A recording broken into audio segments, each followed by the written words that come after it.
பால் பாலபாஸ்கரன் கொடுக்கும் சிலுவையின் செய்தியை கேட்டுக்கொண்டிருக்கும் சகோதர சகோதரிகளையும் நண்பர்களையும் இச்செய்தி மூலமாக சந்திப்பதில் பெரும் மகிழ்ச்சி அடைகிறோம். தாம் ஒருவரே ஞானமுள்ளவருமாயிருக்கிற தேவனுக்கு இயேசு கிறிஸ்துவின் மூலமாக என்றென்றைக்கும் மகிமையும் கனமும் உண்டாவதாக. ஆமீன்.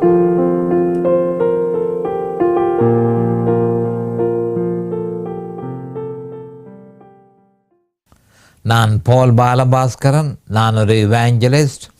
சிலுவையின் செய்தி என்ற இந்த நிகழ்ச்சியில் என் சகோதரர்கள், என் சகோதரிகள், என் நண்பர்கள் எல்லோரையும் சந்திப்பதில் நான் பெரும் மகிழ்ச்சி அடைகிறேன். இந்த அருமையான நேரத்தை கர்த்தர் எங்களுக்கு ஒதுக்கி தந்தார். அதற்காக இன்றைக்கும் சோஸ்திரம். கர்த்தருடைய வார்த்தைகளை உங்களோடு பகிர்ந்து கொள்வது எனக்கு மிகுந்த சந்தோஷத்தை அளிக்கிறது என்பதை நீங்கள் அறிந்து கொள்ள வேண்டும். ஏனென்றால் மத்தேயு 4ஆம் அதிகாரத்தில் சொல்லப்பட்டிருக்கிறது, மனுஷன் அப்பத்தினால் மாத்திரமல்ல தேவனுடைய வாயிலிருந்து புறப்படும் ஒவ்வொரு வார்த்தையினாலுமே பிழைப்பான் என்று சொல்லப்பட்டிருக்கிறது. ஆனபடியால் தேவனுடைய வார்த்தை எங்களுக்கு மிகுந்த முக்கியத்துவம் வாய்ந்தது என்பதை நாம் ஒவ்வொருத்தரும் அறிந்து அதனை அறிந்து கொள்வதற்கு நாங்கள் அதை கிரகித்து அறிந்து கொள்வதற்கு நாங்கள் சகல முயற்சியை எடுக்க வேண்டும் என்பதை நீங்கள் அறிந்து கொள்ள வேண்டும்.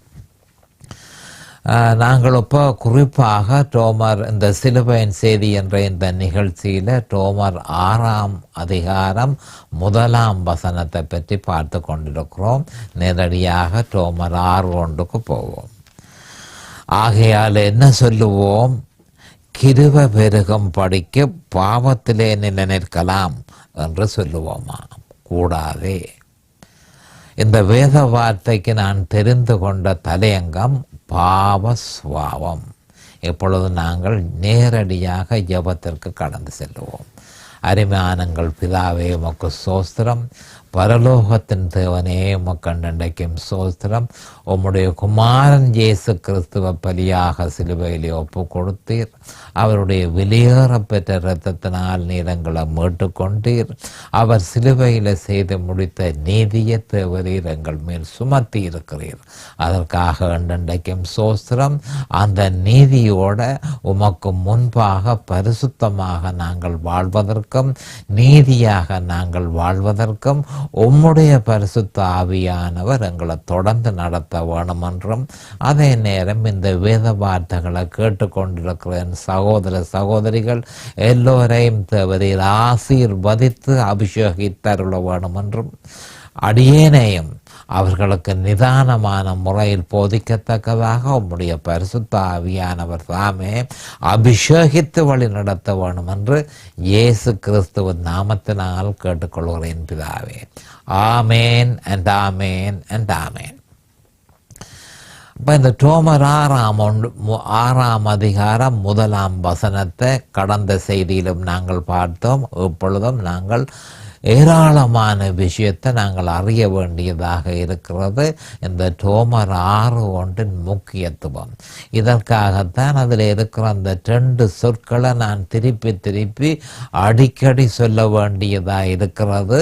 ஏனென்றால் அதை கேட்டுக்கொண்டு இருப்பவர்களுடைய இருதயத்தில் அந்த சொற்கள் தெளிவாக நாட்டப்பட வேணும் என்பதே என்னுடைய விருப்பம். அதாவது ரோமர் 6:2 கவனமாக பாருங்கள். ஆகையால் என்ன சொல்லுவோம்?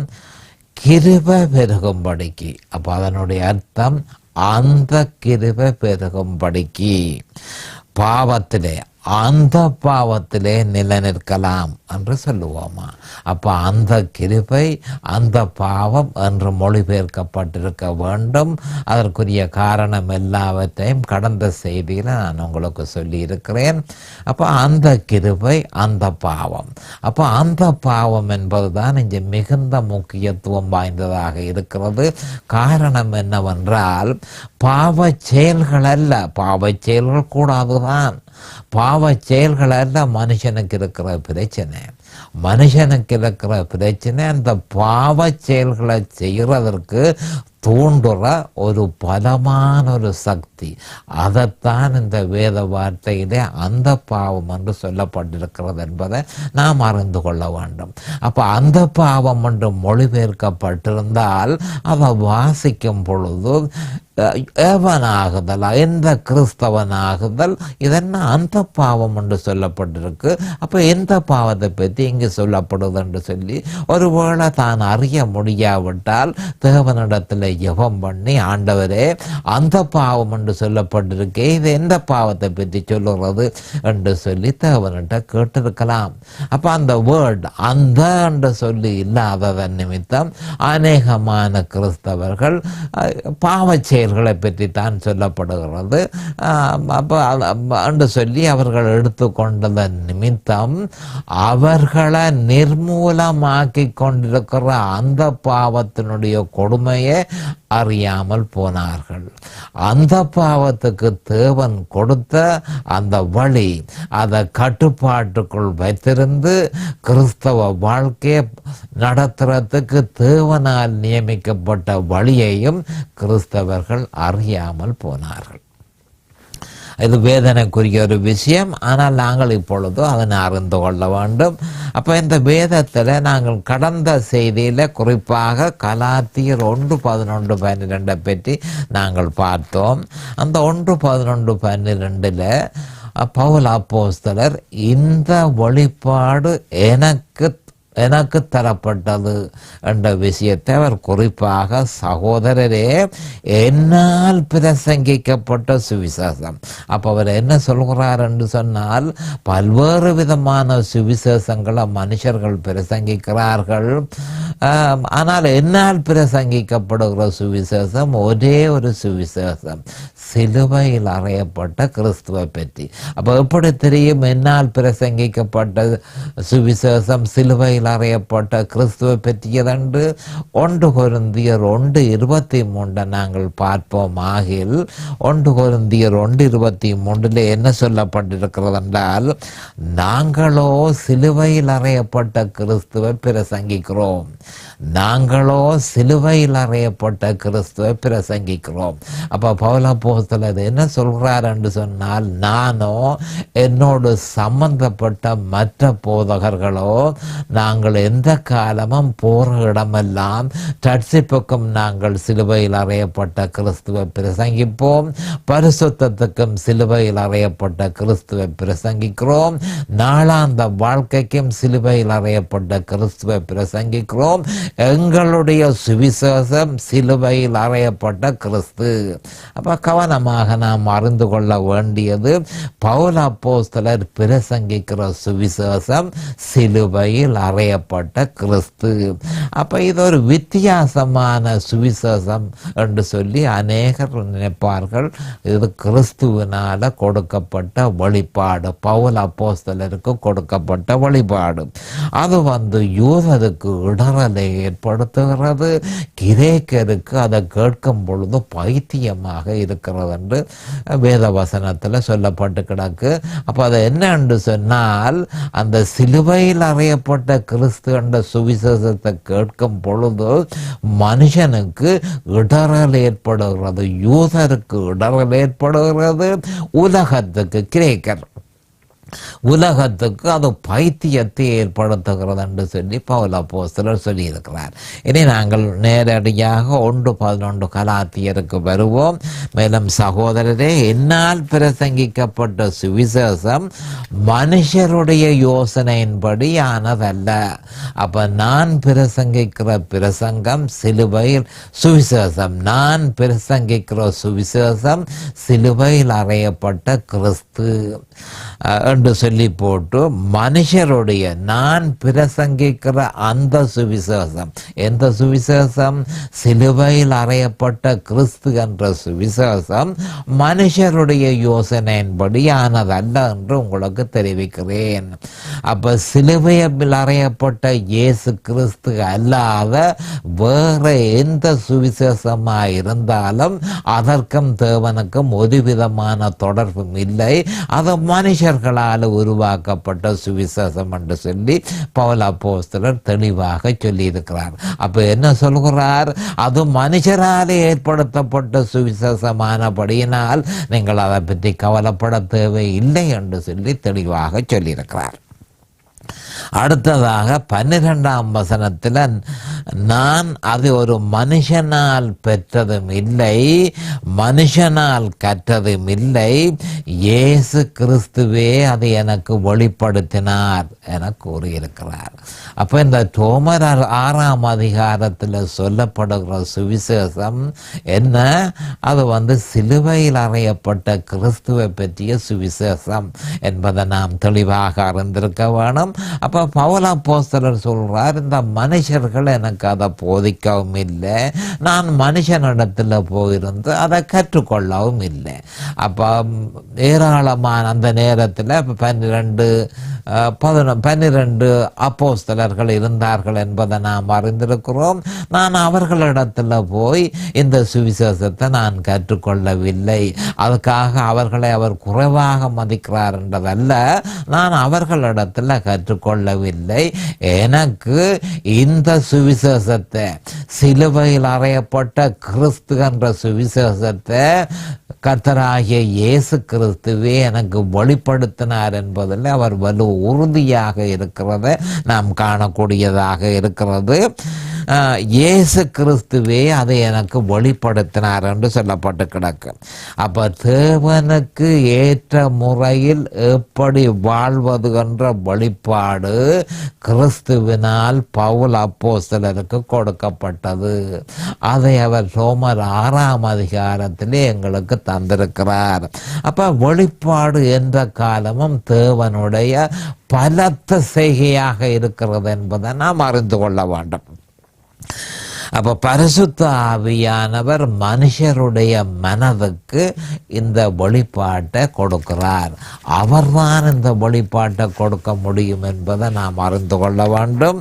அப்போ தெய்வீக தலையீடு இல்லாமல் அந்த வெளிப்பாட்டை நாம் புரிந்து கொள்ள முடியாது என்பதை நாம் அறிந்து கொள்ள வேண்டும். அப்போ இந்த வெளிப்பாடு பரிசுத்த ஆவியானவரால் பவுல் அப்போஸ்தலருக்கு கொடுக்கப்பட்டது. அப்போ ஒரு தெய்வீக தலையீடு இல்லாமல் அதனுடைய ஆவிக்குரிய அர்த்தத்தை புரிந்து கொள்கிறது முடியாத ஒரு விஷயம். இந்த நேரத்தில் ஒரு முக்கியமான ஒரு விஷயத்தை நான் உங்களுக்கு சொல்ல விரும்புகிறேன். அது என்ன என்று சொன்னால், வேதம் மனுஷனுடைய அறிவாலே அறியக்கூடிய ஒரு விஷயம் அல்ல என்பதை நாம் தெளிவாக அறிந்திருக்க வேண்டும். வேதத்தை மனுஷன் தன்னுடைய ஆற்றல், தன்னுடைய படிப்பு, தன்னுடைய கட்டித்தனம் இவைகளினால வேதத்தை அறிந்து கொள்ள முடியாது. அது கர்த்தருடைய வார்த்தை. அப்போ கர்த்தருடைய வார்த்தையை, அதன் ஆவிக்குரிய அர்த்தத்தை பரிசுத்த ஆவியானவர் வெளிப்படுத்தும் பொழுது ஒரு மனுஷன் அதை புரிந்து கொள்ள முடியுமே தவிர தன்னுடைய சொந்த கட்டித்தனத்தினால, தன்னுடைய படிப்பால, தன்னுடைய ஆற்றலால ஒரு பொழுதும் வேத வார்த்தைகளை நாம் அறிந்து கொள்ள முடியாது. தெய்வீக தலையீடு இல்லாமல் அது மனுஷனுக்கு வெளிப்படுத்தப்பட மாட்டாது என்பதை நாம் தெளிவாக அறிந்து கொள்ள வேண்டும். இது எப்படி வெளிப்படுத்தப்பட்டது என்று சொல்லி அந்த நேரத்தில் எல்லாரும் அந்த நேரத்தில் சரி, இப்பவும் சரி, இந்த வெளிப்பாடு பவுல் அப்போஸ்தலருக்கு எப்படி கொடுக்கப்பட்டது என்று சொன்னால், அவரே 2 கொரிந்தியர் 12:1-4 அதை பற்றி தெளிவாக சொல்லியிருக்கிறார். அப்போ மறுபடியும் இதை பற்றி நான் சொல்ல விரும்புகிறேன். பவுல் அப்போஸ்தலருக்கு கொடுத்த வெளிப்பாடு ஜெயம் கொண்ட கிறிஸ்தவ வாழ்க்கையை எப்படி மனுஷன் வாழ்கிறது என்றதற்கு தேவனால நியமிக்கப்பட்ட வழி பவுல் அப்போஸ்தலருக்கு கொடுக்கப்பட்டது. அப்போ பவுல் அப்போஸ்தலர் அதை சுவிசேஷமாக பிரசங்கித்தார். அந்த சுவிசேஷம் என்ன? சிலுவையில் அறையப்பட்ட கிறிஸ்து. சிலுவையில் அறையப்பட்ட கிறிஸ்து, ஆங்கிலத்தில் Jesus Christ and him crucified என்று சொல்லப்பட்டிருக்கிறது. அப்போ இதை இந்த வெளிப்பாடு கர்த்தராகிய இயேசு கிறிஸ்துவினால பவுல் அப்போஸ்தலருக்கு வெளிப்படுத்தப்பட்டது என்பதை நாம் அறிந்து கொள்ள வேணும். அப்போ அந்த வெளிப்பாடு எப்படி தனக்கு தரப்பட்டது என்பதை 2 கொரிந்தியர் 12:1-4 பவுல் அப்போஸ்தலர் அதையும் நமக்கு தந்திருக்கிறார். அப்போ 2 கொரிந்தியர் 12:1-4 போவோம். மேன்மை பாராட்டுகிறது எனக்கு தகுதி அல்லவே. 2 கொரிந்தியர் 12:1-4 மேன்மை பாராட்டுகிறது எனக்கு தகுதி அல்லவே, ஆகிலும் கர்த்தர் அருளிய தரிசனங்களையும் வெளிப்படுத்தல்களையும் சொல்லுகிறேன். கிறிஸ்துவுக்குள்ளான ஒரு மனுஷனை அறிவேன். அவன் 14 வருஷத்திற்கு முன்பு 3ஆம் வானம் வரைக்கும் எடுக்கப்பட்டான். அவன் சரீரத்தில் இருந்தானோ சரீரத்திற்கு புறம்பே இருந்தானோ அதை அறியேன், தேவன் அறிவார். அந்த மனுஷன் பரதீசுக்குள் எடுக்கப்பட்டு மனுஷர் பேசப்படாததும் வாக்கு கட்டாததுமாகிய வார்த்தைகளை கேட்டான் என்று அறிந்திருக்கிறேன். அவன் சரீரத்தில் இருந்தானோ சரீரத்திற்கு புறம்பே இருந்தானோ அதை அறியேன், தேவன் அறிவார் என்று சொல்லி பவுல் அப்போஸ்தலர் இதனை பற்றி சொல்லியிருக்கிறார். இந்த வெளிப்பாடு எந்த வெளிப்பாடு? ரோமர் 6ஆம் அதிகாரத்தில் கொடுக்கப்பட்டிருக்கிற வெளிப்பாடு. அதை இன்னொரு வழியில் சொல்ல போவதாக இருந்தால் சிலுவையில் அறையப்பட்ட கிறிஸ்துவை பற்றிய உபதேசம். அப்போ சிலுவையில் அறையப்பட்ட கிறிஸ்துவை பற்றிய உபதேசம் அதுவே தேவனால் நியமிக்கப்பட்ட வழி என்பதை நாம் அறிந்து கொள்ள வேண்டும். அப்போ அந்த வழியின்படி நாம் நடக்கும் பொழுதுதான் தேவனுக்கு முன்பாக நீதியாகவும் பரிசுத்தமாகவும் நடக்க முடியும் என்பதை ஒவ்வொரு கிறிஸ்தவர்களும் அறிந்து கொள்ள வேண்டும். அப்போ இந்த வெளிப்பாடு எனக்கு தரப்பட்டது முதல் கலாத்தியர் 1:11-12 அவர் சொல்லியிருக்கிறார். பிறகு 2 கொரிந்தியர் 12:1-4 இது எப்படி இந்த வெளிப்பாடு எனக்கு தரப்பட்டது, பவுல் அப்போஸ்தலர் தனக்கு எப்படி இது தரப்பட்டது என்பதை தெளிவாக சொல்லியிருக்கிறார். அப்போ அதனுடைய ஆவிக்குரிய அர்த்தத்தை நாங்கள் தெளிவாக அறிந்து கொள்ள வேண்டும். 2 கொரிந்தியர் 12:1-4 அந்த வசனத்தை பார்த்து கொள்ளுவோம். மேன்மை பாராட்டுகிறது எனக்கு தகுதி அல்லவே என்று அவர் சொல்லி போட்டு, அதே நேரம் நான் அதை பற்றி மேன்மை பாராட்ட இல்லை, எனக்கு தந்த வெளிப்பாட்டை பற்றி நான் மேன்மை பாராட்ட இல்லை, ஆனால் அதை பற்றி சொல்ல வேண்டியது எனக்கு அவசியமாக இருக்கிறது என்று அவர் சொல்லியிருக்கிறார். ஆகிலும் கர்த்தருடைய தரிசனங்களையும் வெளிப்படுத்துதல்களையும் சொல்லுகிறேன். அப்போ கர்த்தராகிய ஆண்டவர் இந்த வெளிப்படுத்தல்களையும் தரிசனங்களையும் அவருக்கு கொடுத்தார் என்று சொல்லி நாம் தெளிவாக இந்த வார்த்தையில் அறியக்கூடியதாக இருக்கிறது. அவர் 12:2 2 கொரிந்தியர் 12:2 கிறிஸ்துவுக்குள்ளான ஒரு மனுஷனை அறிவேன். அப்போ யாரை பற்றி சொல்லுகிறார்? தன்னை பற்றியே அவர் சொல்லுகிறார் என்பது தெளிவாக இருக்கிறது. அவன் 14 வருஷத்திற்கு முன்னே 3ஆம் வானம் வரைக்கும் எடுக்கப்பட்டான். அப்போ இதை கவனமாக கேட்டுக்கொள்ளுங்கள். அப்போ இந்த வெளிப்பாடு கொடுக்கிறதற்கு பவுல் அப்போஸ்தலர் 3ஆம் வானம் வரையும் எடுத்து கொள்ளப்பட்டார் என்று சொல்லி நாம் அறிந்து கொள்ள வேணும். அப்போ இந்த 3ஆம் வானம் என்று சொல்லும் பொழுது முதலாவது வானம் எங்கள் எல்லோருக்கும் தெரியும், முகில்கள் இருக்கிற இடம் முதலாவது வானம். 2வது வானம் என்று சொல்லும் பொழுது நட்சத்திரங்கள் இருக்கிற இடம் 2வது வானம். 3வது வானம் என்று சொல்லும் பொழுது அந்த வானத்திலேயே தேவன் இருக்கிறார் என்பதை நாம் அறிந்து கொள்ள வேணும். அப்போ இந்த வெளிப்பாட்டை கொடுக்கிறதற்காக பவுல் அப்போஸ்தலர் 3ஆம் வானத்துக்கு எடுத்து செல்லப்பட்டார் என்பதை நாம் அறிந்து கொள்ள வேண்டும். அவர் பிறகு 12:2 அவன் சரீரத்தில் இருந்தானோ சரீரத்துக்கு புறம்பே இருந்தானோ அதை அறியேன், தேவன் அறிவார். அப்போ என்ன அவர் சொல்கிறார் என்று சொன்னால், தன்னுடைய சரீரத்தில் 3ஆம் வானத்துக்கு அவர் எடுத்து கொள்ளப்பட்டாரோ, தன்னுடைய சரீரத்திலேயே, அதாவது தன்னுடைய சொந்த சரீரத்திலேயே தான் இழுத்து கொள்ளப்பட்டு, அப்போ அந்த சொந்த சரீரத்தில் தான் நான் 3ஆம் வானத்துக்கு போனேனோ என்பதை பற்றி நான் அறியேன். அப்போ அல்லது அவர் நான் ஒரு தரிசனத்தை கண்டேனோ அதுவும் எனக்கு தெளிவில்லாமல் இருக்கிறது. கவனமாக கேட்டுக்கொள்ளுங்கள்.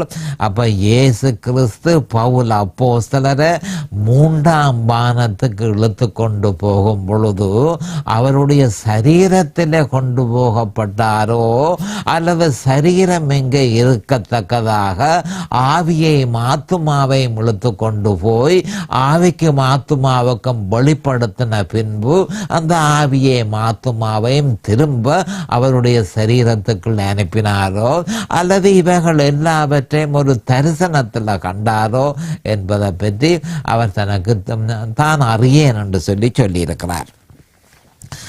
12:3 2 கொரிந்தியர் 12:3 அந்த மனுஷன் பரதீசுக்குள் எடுக்கப்பட்டு, பரதீசு என்று சொல்லப்பட்டிருக்கிறது பொதுவாக சொல்லப்படுகிறது ஹெவனை பற்றி, அதாவது 3வது வானத்தை பற்றி சொல்லப்படுகிறது. பவுல் அப்போஸ்தலர் பொதுவாக பரதீசு என்று சொல்கிறார்.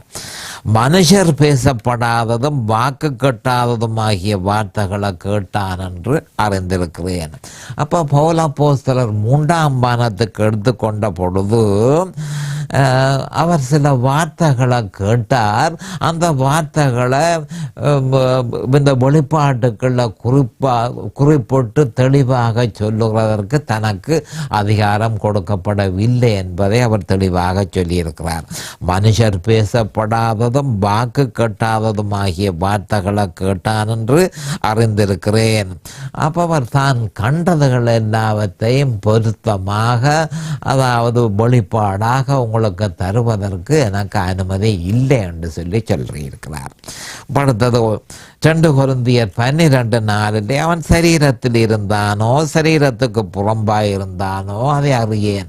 அப்போ 2ஆம் தலமும் இதை பற்றி திருப்பி அவர் சொல்லியிருக்கிறபடியினால் அது ஒரு காரணம் இல்லாமல் அவர் அதை சொல்லவில்லை என்பதை நாம் அறிந்திருக்க வேணும். அப்போ அவர் என்ன சொல்கிறார் என்று சொன்னால், இந்த வெளிப்பாடு 3ஆம் வானத்துக்கு தேவன் இருக்கிற இடத்துக்கு நான் இழுத்து செல்லப்பட்டேன். நான் சரீரத்தில் போனேனோ அல்லது ஆவியும் ஆத்துமாவும் எடுத்து செல்லப்பட்டதோ எனக்கு தெளிவாக இல்லை. அல்லது நான் ஒரு தரிசனத்தை கண்டேனோ எனக்கு தெளிவாக இல்லை. அங்கே நடந்த விஷயங்கள் எல்லாவற்றையும் உங்களுக்கு வெளிப்பாடு, நான் கண்ட வெளிப்பாடாக அதை தருவதற்கு எனக்கு அனுமதி தரப்படவில்லை என்று சொல்லி அவர் தெளிவாக சொல்லியிருக்கிறார். அதே நேரம் 12:7-9 2 கொரிந்தியர் 12:7-9 அன்றியும் எனக்கு வெளிப்படுத்தப்பட்டவைகளுக்குரிய மேன்மையின் நிமித்தம், கவனமாக கேளுங்கள், எனக்கு வெளிப்படுத்தப்பட்டவைகளுக்குரிய. அப்போ பவுல் அப்போஸ்தலருக்கு வெளிப்படுத்தப்பட்டது என்ன? ரோமர் 6ஆம் அதிகாரத்தில் சொல்லப்பட்டிருக்கிற ஜெயம் கொண்ட கிறிஸ்தவ வாழ்க்கைக்கு தேவனால் நியமிக்கப்பட்ட வழிகள். இதனைத்தான் 1 கொரிந்தியர் 1:23 நாங்களோ சிலுவையில் அறையப்பட்ட கிறிஸ்துவை பிரசங்கிக்கிறோம். அப்போ பவுல் அப்போஸ்தலருக்கு வெளிப்படுத்தப்பட்டது என்ன? சிலுவையில் அறையப்பட்ட கிறிஸ்துவை பற்றிய சுவிசேஷம் என்பதை நாம் அறிந்து கொள்ள வேணும். அப்போ இந்த சுவிசேஷத்தை அவர் கேட்டுக்கொண்டதன் நிமித்தம் இது மிகுந்த முக்கியத்துவம் வாய்ந்தது. மனுஷன் ரட்சிக்கப்பட்ட பின்பு தேவனுக்கு முன்பாக வாழ முடியாமல் அவன் தாங்க முடியாத பிரச்சனைகளையும் வேதனைகளையும் இந்த பூமியில அனுபவித்து கொண்டிருக்கிறான். அப்ப அந்த வேதனையில இருந்து மனுஷன் விடுதலை அடைவதற்காக மகாபெரிய ஒரு செய்தி, மிக முக்கியமான ஒரு சுவிசேஷம் பவுல் அப்போஸ்தலருக்கு தெளிவாக நம்முடைய ஆண்டவராகிய இயேசு கிறிஸ்துவினால் வெளிப்படுத்தப்பட்டது. ஆனபடியால் தனக்கு வெளிப்படுத்தப்பட்ட சுவிசேஷத்தை அவர் அதை பற்றி அவர் மேன்மை பாராட்டாதபடிக்கு எச்சரிக்கையாக இருக்க வேணும். ஏனென்று சொன்னால் மேன்மை பாராட்டுவாரா இருந்தால் தற்பெருமைக்குள் அவர் மாட்டுப்பட்டு அவர் இந்த சுவிசேஷத்தை கொடுக்க முடியாதபடிக்கு சாத்தானுடைய கைகள் அகப்பட்டு இந்த செய்தி செய்தியினுடைய பிரயோசனம் அவருக்கு இல்லாமல் போய்விடும் என்பதற்காகவே எனக்கு வெளிப்படுத்தப்பட்டவர்களுக்குரிய மேன்மையின் நிமித்தம் மகாபரிய செய்தி எனக்கு தரப்பட்டிருக்குது. நான் அதை குறித்து மேன்மை அடையாதபடிக்கு ஆண்டவர் மிகவும் கவனமாக ஒரு மிக முக்கியமான அலுவலை எனக்கு செய்திருக்கிறார்.